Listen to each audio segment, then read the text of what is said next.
Hello അസ്സലാമു അലൈക്കും. എല്ലാവർക്കും പുതിയൊരു വീഡിയോയിലേക്ക് സ്വാഗതം.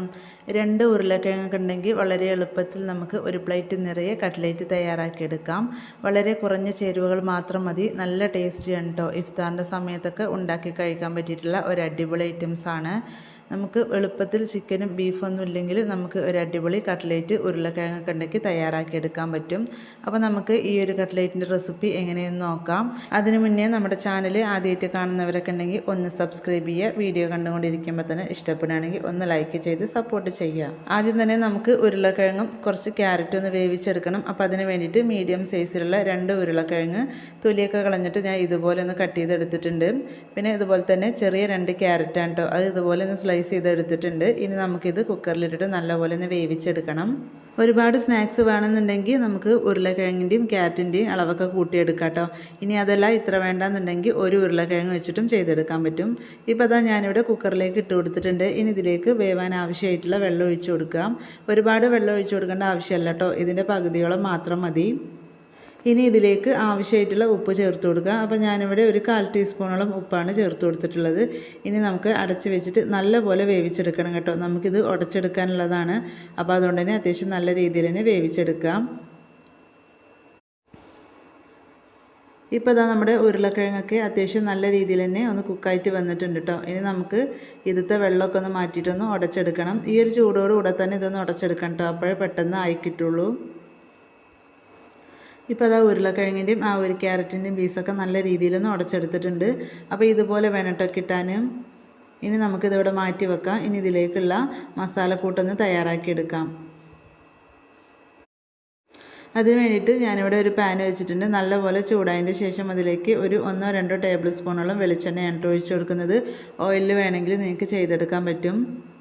ഇനി ഈ ഒരു എണ്ണ നല്ലപോലെ ചൂടായി വരുമ്പോൾ അതിലേക്ക് ഇഞ്ചിയാണ് കേട്ടോ ഇട്ട് കൊടുക്കുന്നത്. 1 ടേബിൾ സ്പൂണോളം ചേർത്ത് കൊടുക്കുന്നുണ്ട്. നല്ലപോലെ ചെറുതായി മുറിച്ചിട്ടാണ് കേട്ടോ ചേർത്ത് കൊടുക്കുന്നത്. ചതച്ചിട്ട് വേണമെങ്കിൽ അങ്ങനെയും ചേർത്ത് കൊടുക്കാം. ഇനി ഈ ഒരു ഇഞ്ചി നല്ല രീതിയിലൊന്ന് മൂത്ത് വരണം. അതുവരെ നമുക്കൊന്ന് ഇളക്കി കൊടുക്കാം. ഇനി ഇതിലേക്ക് ഒരു സവാളയാണ് കേട്ടോ മുറിച്ചത് ചേർത്ത് കൊടുക്കുന്നത്. മീഡിയം സൈസിലുള്ള ഒരു സവാള നല്ല രീതിയിൽ തന്നെ കനം കുറച്ചിട്ട് ചെറുതായിട്ടാണ് മുറിച്ചെടുത്തിട്ടുള്ളത്. നമ്മൾ കട്ട്ലേറ്റൊക്കെ തയ്യാറാക്കുമ്പോൾ ഈ ഒരു സവാള മുറിച്ചെടുക്കുമ്പോൾ നല്ല കനം കുറച്ച് ചെറുതായിട്ട് മുറിച്ചെടുക്കണം കേട്ടോ. ഇനി ഇത് അത്യാവശ്യം നല്ല രീതിയിൽ തന്നെ ഒന്ന് വഴറ്റിയെടുക്കാം. ഇതിലേക്ക് ഞാൻ കുറച്ച് ഉപ്പും കൂടെ ചേർത്ത് കൊടുക്കുന്നുണ്ട് കേട്ടോ. നമ്മൾ നേരത്തെ ഉരുളക്കിഴങ്ങും ക്യാരറ്റും വേവിച്ചപ്പോൾ അതിലും ചേർത്ത് കൊടുത്തിട്ടുണ്ട്. അപ്പോൾ അതിനനുസരിച്ച് ഈ ഒരു സവാളയിൽ ചേർത്ത് കൊടുക്കുക. ഈ ഒരു സമയത്ത് ചേർത്ത് കൊടുത്തിട്ടുണ്ടെങ്കിൽ പെട്ടെന്ന് സവാള നമുക്ക് വാടിക്കിട്ടും ചെയ്യും. നിങ്ങൾക്ക് പച്ചമുളക് ചേർക്കണമെന്നുണ്ടെങ്കിൽ ഈ ഒരു സമയത്ത് ചേർത്ത് കൊടുക്കുക കേട്ടോ. അപ്പോൾ നമ്മുടെ എരിവിനനുസരിച്ചുള്ള പച്ചമുളക് ചേർത്ത് കൊടുത്താൽ മതി. അപ്പോൾ ഞാനിവിടെ മുളക് പൊടിയാണ് കേട്ടോ ചേർത്ത് കൊടുക്കുന്നത്. അപ്പോൾ അതുകൊണ്ട് തന്നെ പച്ചമുളക് ചേർത്ത് കൊടുക്കുന്നില്ല. ഇപ്പോൾ അതാ സവാളയ്ക്ക് അത്യാവശ്യം നല്ല രീതിയിൽ തന്നെ വഴറ്റിയെടുത്തിട്ടുണ്ട്. ഇതുപോലെ വേണം കേട്ടോ കിട്ടാൻ. അതായത് മുഴുവനായിട്ടും സവാള നല്ല രീതിയിലൊന്ന് വാടി കിട്ടണം. ഇനി ഇതിലേക്ക് നമുക്ക് മസാലപ്പൊടികളൊക്കെ ചേർത്ത് കൊടുക്കാം. അപ്പോൾ ഞാനിവിടെ എരിവിനനുസരിച്ചുള്ള മുളക് പൊടി ചേർത്ത് കൊടുത്തിട്ടുണ്ട്. അത്യാവശ്യം നല്ല രീതിയിൽ തന്നെ എരിവുള്ള മുളക് പൊടി ആയതുകൊണ്ട് തന്നെ ഒരു 1/4 ടീസ്പൂൺ മാത്രം കേട്ടോ ചേർത്ത് കൊടുത്തിട്ടുള്ളത്. പിന്നെ അതുപോലെ തന്നെ ഒരു 1/4 ടീസ്പൂണോളം മഞ്ഞൾപ്പൊടി ചേർത്ത് കൊടുത്തിട്ടുണ്ട്. ഇനി കുറച്ച് കുരുമുളക് പൊടിയും കൂടി ചേർത്ത് കൊടുക്കുന്നുണ്ട് കേട്ടോ. അതൊക്കെ നമ്മുടെ എരിവിനനുസരിച്ച് ചേർത്ത് കൊടുക്കുക. ഇതെല്ലാം ചേർത്തിട്ട് നല്ല രീതിയിൽ തന്നെ വഴറ്റിയെടുക്കുക. ഏറ്റവും ലോ ഫ്ലെയിമിലിട്ടിട്ട് ഏകദേശം ഒരു 40-50 സെക്കൻഡോളം ഇതൊന്ന് വഴറ്റിയെടുക്കണം കേട്ടോ. അപ്പോഴേ ഉള്ളൂ ഇതിൻ്റെ ഒരു പച്ചമണക്കം നല്ല രീതിയിലൊന്ന് മാറിക്കിട്ടുള്ളൂ. ഇതേ രീതിയിൽ നമ്മൾ കട്ട്ലേറ്റ് തയ്യാറാക്കുമ്പോൾ ഇതിലേക്ക് ഒരുപാട് ഇൻഗ്രീഡിയൻസ് ഒന്നും ആവശ്യമില്ല. വളരെ കുറഞ്ഞ ഇൻഗ്രീഡിയൻസ് മാത്രം മതി കേട്ടോ. സവാളയൊക്കെ കണ്ടോ നമ്മൾ ഒന്ന് മാത്രമാണ് എടുത്തിട്ടുള്ളത്. ഇപ്പോൾ ഇതാ ഒരു പൊടികളുടെ പച്ചമണമൊക്കെ നല്ല രീതിയിൽ മാറി കിട്ടിയിട്ടുണ്ട്. ഇനി നമുക്ക് ഇതിലേക്ക് നേരത്തെ ഉടച്ച് വെച്ചിട്ടുണ്ടായിരുന്ന ഉരുളക്കിഴങ്ങും ക്യാരറ്റും ചേർത്ത് കൊടുക്കാം. ഇതിൻ്റെ കൂടെ തന്നെ നിങ്ങളുടെ കയ്യിൽ ഗ്രീൻ പീസ് ഉണ്ടെങ്കിൽ അതും ചേർത്ത് കൊടുക്കാം കേട്ടോ. അപ്പോൾ ഞാനിവിടെ ചേർത്ത് കൊടുത്തിട്ടില്ല. അപ്പോൾ അതും കൂടി ഒന്ന് ചേർത്ത് കൊടുത്തിട്ടുണ്ടെങ്കിൽ ഇടയിലൊക്കെ കടിക്കുമ്പോൾ ഒരു പ്രത്യേക ടേസ്റ്റ് ആയിരിക്കും. ഇപ്പോൾ അതാ ഞാനിവിടെ ആ ഒരു മിക്സ് ഇതിലേക്ക് ഇട്ട് കൊടുത്തിട്ടുണ്ട്. ഇനി നല്ല രീതിയിലൊന്ന് മിക്സ് ചെയ്തെടുക്കുക. ഈ ഒരു സവാളയുടെ ആ ഒരു മസാലയിൽ നല്ല രീതിയിൽ ഇതൊന്ന് മിക്സ് ചെയ്തെടുക്കണം. അത്യാവശ്യം നല്ല രീതിയിൽ മിക്സ് ചെയ്തതിന് ശേഷം ഇതിൽ ഉപ്പൊന്ന് നോക്കുക കേട്ടോ. ഉപ്പ് കുറവാണെങ്കിൽ ഒരു സമയത്ത് ചേർത്ത് കൊടുക്കുക. നമ്മൾ സവാളയിലും ഉപ്പ് ചേർത്ത് കൊടുത്തിട്ടുണ്ടായിരുന്നു. അതുപോലെ തന്നെ ഉരുളക്കിഴങ്ങിലും ഉപ്പ് ചേർത്ത് കൊടുത്തിട്ടുണ്ടായിരുന്നു. അപ്പോൾ അതുകൊണ്ട് തന്നെ അത് രണ്ടും നോക്കിയിട്ട് വേണമെങ്കിൽ മാത്രം ചേർത്ത് കൊടുത്താൽ മതി. ഇപ്പോൾ അത് നല്ല രീതിയിലൊന്ന് മിക്സ് ചെയ്തെടുത്തിട്ടുണ്ട്. ഇനി ഇതിലേക്ക് ഞാൻ ചേർത്ത് കൊടുക്കുന്നത് ബ്രെഡ് പൊടിച്ചതാണ് കേട്ടോ. അപ്പോൾ ഏകദേശം ഒരു കപ്പോളം ബ്രെഡ് പൊടിച്ചതുണ്ട്. അതായത് 250 ml കപ്പിന് നോക്കുകയാണെങ്കിൽ ഒരു കപ്പ് ഉണ്ട് കേട്ടോ. അപ്പോൾ അതും കൂടി ഇതിലേക്ക് ചേർത്ത് കൊടുക്കുക. ബ്രെഡ് പൊടിച്ചത് ചേർത്ത് കൊടുത്തിട്ട് തയ്യാറാക്കുമ്പോൾ ഒരു പ്രത്യേക ടേസ്റ്റ് ആയിരിക്കും. അപ്പോൾ ഇതുപോലെ ബ്രെഡ് ചേർത്ത് കൊടുക്കുമ്പോൾ നമ്മളിതിൽ ആ ഒരു വെള്ളത്തിൻ്റെ അംശം ഉണ്ടെങ്കിൽ അതൊക്കെ ഒന്ന് പോയി കിട്ടും കേട്ടോ. എന്നിട്ട് നമുക്ക് കറക്റ്റായിട്ട് കട്ട്ലേറ്റ് ഉണ്ടാക്കുന്ന ആ ഒരു പാകത്തിന് തന്നെ കിട്ടും. അപ്പോൾ ഇതുപോലെ ബ്രെഡ് പൊടിയൊക്കെ ചേർത്തിട്ട് നിങ്ങൾ തയ്യാറാക്കി നോക്കിയിട്ടില്ലെങ്കിൽ ഒന്ന് ചെയ്ത് നോക്കാം കേട്ടോ. ഒരു പ്രത്യേക ടേസ്റ്റാണ്. അപ്പോൾ നമ്മൾ ബ്രെഡ് പൊടി ചേർത്ത് കൊടുത്തിട്ട് ഒരുപാട് സമയം മിക്സ് ചെയ്തെടുക്കേണ്ട ആവശ്യമൊന്നുമില്ല കേട്ടോ. ഇത് പെട്ടെന്ന് തന്നെ ഒന്ന് മിക്സായിട്ട് കിട്ടും. ഒരു 30-40 സെക്കൻഡ് ആകുമ്പോഴത്തേക്ക് ഇത് നല്ല രീതിയിലൊന്ന് മിക്സായിട്ട് കിട്ടും. ബ്രെഡ് പൊടിയൊക്കെ ചേർത്ത് കൊടുത്തതിൻ്റെ ശേഷം നല്ല രീതിയിൽ തന്നെ മിക്സ് ചെയ്തെടുത്തിട്ടുണ്ട്. ഇനി ഇതിലേക്ക് കുറച്ച് മല്ലിയില ചേർത്ത് കൊടുക്കുക കേട്ടോ. മല്ലിയിലയൊക്കെ ചേർത്ത് കൊടുക്കുമ്പോൾ പ്രത്യേക ഫ്ലേവർ ആയിരിക്കും.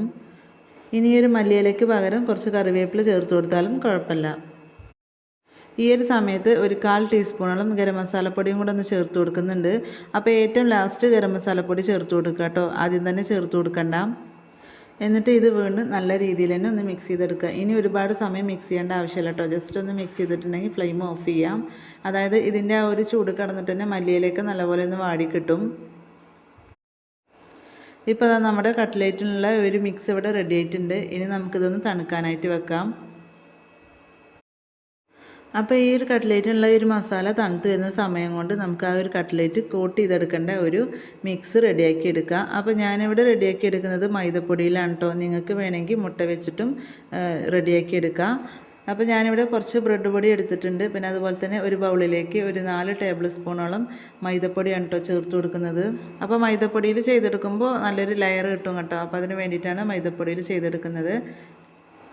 ഇനി ഇതിലേക്ക് കുറച്ച് വെള്ളം ഒഴിച്ചിട്ട് നല്ലപോലെ ഒന്ന് മിക്സ് ചെയ്തെടുക്കണം. അതായത് ഒട്ടും കട്ടകളൊന്നും ഇല്ലാതെ നല്ല രീതിയിൽ തന്നെ മിക്സ് ചെയ്തെടുക്കണം കേട്ടോ. അപ്പോൾ അതിന് മുന്നേ ഇതിലേക്ക് ഞാൻ കുറച്ച് കുരുമുളക് പൊടി ചേർത്ത് കൊടുത്തിട്ടുണ്ട്. അതുപോലെ തന്നെ ഒരു പിഞ്ച് ഉപ്പും കൂടെ ചേർത്ത് കൊടുത്തിട്ടുണ്ട്. ഉപ്പ് ഒരുപാട് കൂടി പോകരുത്. നമ്മൾ നേരത്തെ മസാലയിലൊക്കെ ചേർത്ത് കൊടുത്താണ്. അപ്പോൾ അതുകൊണ്ട് തന്നെ കുറച്ച് മാത്രം ചേർത്ത് കൊടുക്കുക. ഈ ഒരു ബാറ്റർ നമ്മൾ തയ്യാറാക്കിയെടുക്കുന്ന സമയത്ത് ഒരുപാട് ലൂസും ആവരുത്, ഒരുപാട് തിക്കും ആവരുത് കേട്ടോ. അതിൻ്റെ അടിയിൽ വേണം നമ്മളിത് തയ്യാറാക്കിയെടുക്കാൻ. അതായത് നമ്മളിത് കോട്ട് ചെയ്യുന്ന സമയത്ത് അതിലൊന്ന് കറക്റ്റായിട്ട് പിടിക്കണം. അതുപോലെ വേണം കേട്ടോ ഉണ്ടാക്കിയെടുക്കാനും. ഇപ്പോൾ അതാ ഒട്ടും കട്ടകളൊന്നുമില്ലാതെ നല്ല രീതിയിൽ തന്നെ നമ്മുടെ ഈ ഒരു ബാറ്റർ ഇവിടെ റെഡിയാക്കി എടുത്തിട്ടുണ്ട്. അപ്പോൾ ഇതുപോലെ വേണം കേട്ടോ കിട്ടാൻ. ഇനി നമുക്ക് കട്ട്ലേറ്റ് റെഡിയാക്കി എടുക്കാം. ഈ ഒരു സമയം കൊണ്ട് നമ്മുടെ ഒരു മസാലയ്ക്ക് അത്യാവശ്യം ചൂട് പോയിട്ടുണ്ട് കേട്ടോ. എന്നാൽ ചെറിയൊരു ചൂടൊക്കെ ഉണ്ട്. എന്നാലും കയ്യിലെടുത്തിട്ട് ഉരുട്ടിയെടുക്കാൻ പാകത്തിനുള്ള ചൂടുള്ളൂ കേട്ടോ. അപ്പോൾ നമുക്ക് എത്ര വേണം അതിനനുസരിച്ച് എടുക്കുക. അപ്പോൾ ഞാനിവിടെ ഒരുപാട് വലുപ്പത്തിലൊന്നല്ല കേട്ടോ ഉണ്ടാക്കിയെടുക്കുന്നത്. ഒരു മീഡിയം സൈസിലാണ് ഉണ്ടാക്കിയെടുക്കുന്നത്. കയ്യിൽ വെച്ചിട്ട് ഇതുപോലെ ഉരുട്ടിയെടുത്തതിൻ്റെ ശേഷം ഇതുപോലെ ഒന്ന് ഷേപ്പ് ചെയ്തെടുക്കാം. ഇനി നിങ്ങൾക്ക് ഷേപ്പ് ചെയ്തെടുക്കണമെങ്കിൽ ഏതെങ്കിലും ഒരു അടപ്പ് വെച്ചിട്ട് അതിൽ വേണമെങ്കിൽ ചെയ്തെടുക്കട്ടെ. അതായത് കുപ്പികളുടെ ഏതിൻ്റെയിൽ അടപ്പ് വെച്ചിട്ട് അതിൽ വേണമെങ്കിൽ ചെയ്തെടുക്കാം. അപ്പോൾ അതിൻ്റെ ഒന്നും ആവശ്യമില്ല. നമുക്ക് സിമ്പിളായിട്ട് ഇതുപോലെ തന്നെ റെഡിയാക്കി എടുക്കാൻ പറ്റും. ഇപ്പോൾ ഇതാ ഒന്നിവിടെ റെഡിയാക്കി എടുത്തിട്ടുണ്ട്. അടുത്തത് നമുക്ക് ഇതുപോലെ റെഡിയാക്കി എടുക്കാം. അപ്പോൾ ഞാനിവിടെ ഇതാ ഒരു റൗണ്ട് ഷേപ്പിലാണ് ആക്കി എടുത്തിട്ടുള്ളത്. നിങ്ങൾക്ക് വേണമെങ്കിൽ സ്ക്വയറിൽ വേണമെങ്കിൽ റെഡിയാക്കി എടുക്കാം കേട്ടോ. അപ്പോൾ എല്ലാവർക്കും ഒരുപോലെ റെഡിയാക്കി എടുക്കാൻ പറ്റുന്ന ഒരു രീതിയാണ് ഈ ഒരു ഷേപ്പ്. അപ്പോൾ അതുകൊണ്ടാണ് കേട്ടോ പെട്ടെന്ന് ഇതുപോലെ ചെയ്തെടുത്തിട്ടുള്ളത്. ഇതിൻ്റെ ആ ഒരു സൈഡ് വശമൊക്കെ ചെറുതായിട്ടൊന്ന് പൊട്ടിയിട്ടുണ്ടെങ്കിൽ ഇതുപോലെ ഒന്ന് സെറ്റ് ചെയ്തെടുക്കുക. അപ്പോൾ പെട്ടെന്ന് തന്നെ റെഡിയായി കിട്ടും. ഇപ്പോൾ ഞാനിവിടെ ഇതാ രണ്ടാമത്തും ചെയ്തെടുത്തിട്ടുണ്ട്. അപ്പോൾ ബാക്കിയുള്ളതെല്ലാം തന്നെ ഇതേപോലെ തന്നെ നമുക്കൊന്ന് ഉണ്ടാക്കിയെടുക്കാം. ഇത് നമ്മൾ കയ്യിൽ വെച്ചിട്ട് ഉരുട്ടിയെടുക്കുന്ന സമയത്ത് കയ്യിലൊന്നും ഒട്ടിപ്പിടിക്കില്ല. പിന്നെ അതുപോലെ തന്നെ ബ്രെഡ് പൊടിയൊക്കെ ചേർത്ത് തയ്യാറാക്കിയത് കൊണ്ട് തന്നെ നല്ല സോഫ്റ്റ് ആയിട്ട് ഇരിക്കുന്നുണ്ട് കേട്ടോ നമ്മുടെ ഈ ഒരു കൂട്ട്. നമ്മൾ ഉരുളക്കിഴങ്ങും ക്യാരറ്റും ഉടച്ചെടുത്ത സമയത്ത് ഒട്ടും അതിൻ്റെ ആ ഒരു പീസുകളൊന്നും ഇല്ലാതെ നല്ല രീതിയിൽ ഉടച്ചെടുക്കണം കേട്ടോ. അപ്പോഴേ നമുക്ക് ഇതേപോലെ കറക്റ്റായിട്ട് കിട്ടുള്ളൂ. ഇപ്പോൾ അതാ ഞാനിവിടെ മുഴുവനായിട്ടും റെഡിയാക്കി എടുത്തിട്ടുണ്ട്. അപ്പോൾ 2 മീഡിയം സൈസ് ഉരുളക്കിഴങ്ങും 2 ചെറിയ ക്യാരറ്റും വെച്ചിട്ട് ചെയ്തെടുത്തപ്പോൾ നമുക്ക് ഇത്രയും കട്ട്ലേറ്റ് ഈ ഒരു വലുപ്പത്തിൽ റെഡിയാക്കി എടുക്കാൻ പറ്റിയിട്ടുണ്ട്. ഇനി നമുക്ക് ഇതൊന്ന് ഫ്രൈ ചെയ്തെടുക്കണം. അപ്പോൾ അതിന് വേണ്ടിയിട്ട് നമ്മൾ റെഡിയാക്കി വെച്ചിട്ടുണ്ടായിരുന്ന അതിന് ഒന്നെടുത്തിട്ട് ഈ ഒരു മാവിലേക്ക് ഇട്ട് കൊടുക്കുക. അതായത് മൈദൻ്റെ ആ ഒരു ബാറ്ററിലേക്ക് ഇട്ട് കൊടുക്കുക. എന്നിട്ട് ബ്രെഡ് പൊടിയിലേക്ക് ഇട്ട് കൊടുത്തിട്ട് നല്ല രീതിയിൽ എല്ലാ വശവും നല്ല ഒന്ന് ഡിപ്പ് ചെയ്തെടുക്കുക കേട്ടോ. എല്ലാ വശത്തും നല്ല രീതിയിൽ തന്നെ സെറ്റായിട്ട് കിട്ടണം. അപ്പോൾ ഇതുപോലെ വേണം കേട്ടോ കിട്ടാൻ. അടുത്തത് നമുക്ക് ഇതേ രീതിയിലൊന്ന് തയ്യാറാക്കി എടുക്കാം. അപ്പം ഞാൻ നേരത്തെ പറഞ്ഞ പോലെ തന്നെ ഈ ഒരു മൈദ ബാറ്ററിന് പകരം നിങ്ങൾക്ക് മുട്ട വെച്ചിട്ടും ചെയ്തെടുക്കാം കേട്ടോ. ആ മുട്ട വെച്ച് ചെയ്തെടുക്കുന്നതിനേക്കാളും ഏറ്റവും ഒന്നും കൂടി പെർഫെക്റ്റായിട്ട് കിട്ടുന്നത് ഇതുപോലെ ബാറ്റർ തയ്യാറാക്കിയിട്ട് ഉണ്ടാക്കിയെടുക്കുമ്പോഴാണ്. ഇപ്പോൾ എല്ലാം നമ്മൾ റെഡിയാക്കി എടുത്തിട്ടുണ്ട് കേട്ടോ. ഇനി നമുക്ക് ഫ്രൈ ചെയ്തെടുക്കാം. അപ്പോൾ ഫ്രൈ ചെയ്യാൻ ആവശ്യമായിട്ടുള്ള ഓയിൽ നല്ലപോലെ ചൂടാകാൻ വെച്ചിട്ടുണ്ടായിരുന്നു. നല്ലപോലെ ചൂടായതിൻ്റെ ശേഷം മീഡിയം ഫ്ലെയിമിലേക്ക് ഇട്ട് കൊടുത്തിട്ട് നമുക്ക് ഓരോന്നായിട്ട് ഇട്ട് കൊടുക്കാം കേട്ടോ. പെട്ടെന്നായി കിട്ടും കേട്ടോ. ഇട്ട് കൊടുത്തതിൻ്റെ ശേഷം ഒരു 30 സെക്കൻഡൊക്കെ ആകുമ്പോഴേക്കും നമുക്കിത് തിരിച്ചിട്ട് കൊടുക്കാം. ഒരുപാട് സമയം ഓയിലിട്ട് ഫ്രൈ ചെയ്തെടുക്കേണ്ട ആവശ്യമില്ല. അതായത് ഇതിൻ്റെ ഒരു പുറംവശത്തെ ബ്രെഡ് പൊടിയൊക്കെ നല്ലപോലെ കരിഞ്ഞു പോകും കേട്ടോ. അപ്പോൾ അതുകൊണ്ട് തന്നെ പെട്ടെന്ന് നമുക്ക് തിരിച്ച് മറിച്ചിട്ടിട്ട് ഒരു ലൈറ്റ് ബ്രൗൺ കളറാകുമ്പോൾ നമുക്കിത് ഓയിലിൽ നിന്ന് കോരി മാറ്റാം. ഇപ്പോൾ ഇതാ രണ്ട് സൈഡും നല്ല രീതിയിൽ ഫ്രൈ ആയിട്ടുണ്ട്. ഇനി നമുക്കിതൊന്ന് കോരി മാറ്റാം. അപ്പോൾ നമ്മുടെ കട്ട്ലേറ്റ് ഇവിടെ റെഡി ആയിട്ടുണ്ട്. അപ്പോൾ മീഡിയം ഫ്ലെയിമിലിട്ടിട്ട് നമ്മൾ തയ്യാറാക്കി എടുക്കുമ്പോൾ നമുക്ക് പെട്ടെന്ന് ആയി കിട്ടും കേട്ടോ. ഒരുപാട് ഫ്ലെയിം കൂട്ടി വെച്ചിട്ടുണ്ടെങ്കിൽ ഇത് പെട്ടെന്ന് കരിഞ്ഞു പോകും. അതുപോലെ തന്നെ ഏറ്റവും ലോ ഫ്ലെയിമിലിട്ടിട്ടുണ്ടെങ്കിൽ ചിലപ്പോൾ എണ്ണ കുടിക്കാനും ചാൻസ് ഉണ്ട് കേട്ടോ. അപ്പോൾ അതുകൊണ്ട് തന്നെ മീഡിയം ഫ്ലെയിമിലിട്ടിട്ട് ഇത് തയ്യാറാക്കി എടുക്കുക. അടുത്തത് നമുക്ക് ഇതേ രീതിയിൽ തന്നെ ഒന്നും ഉണ്ടാക്കിയെടുക്കാം. അപ്പോൾ ഇനി കട്ട്ലേറ്റ് തയ്യാറാക്കാൻ ചിക്കനോ ബീഫോ ഒന്നും ആവശ്യമില്ല കേട്ടോ. നമുക്ക് സിമ്പിളായിട്ട് തന്നെ ഉരുളക്കിഴങ്ങൊക്കെ ഉണ്ടെങ്കിൽ നല്ല ടേസ്റ്റി ആയിട്ടുള്ള ഒരു അടിപൊളി കട്ട്ലേറ്റ് തയ്യാറാക്കി എടുക്കാൻ പറ്റും. അപ്പോൾ നമുക്ക് വൈകുന്നേരം ചായയുടെ കൂടെ കഴിക്കാൻ പറ്റിയിട്ടുള്ള നല്ലൊരു കട്ട്ലേറ്റാണ്. അതുപോലെ തന്നെ ഇഫ്താറിൻ്റെ സമയത്തൊക്കെ കഴിക്കാൻ പറ്റിയിട്ടുള്ള നല്ലൊരു സ്നാക്കാണ് കേട്ടോ.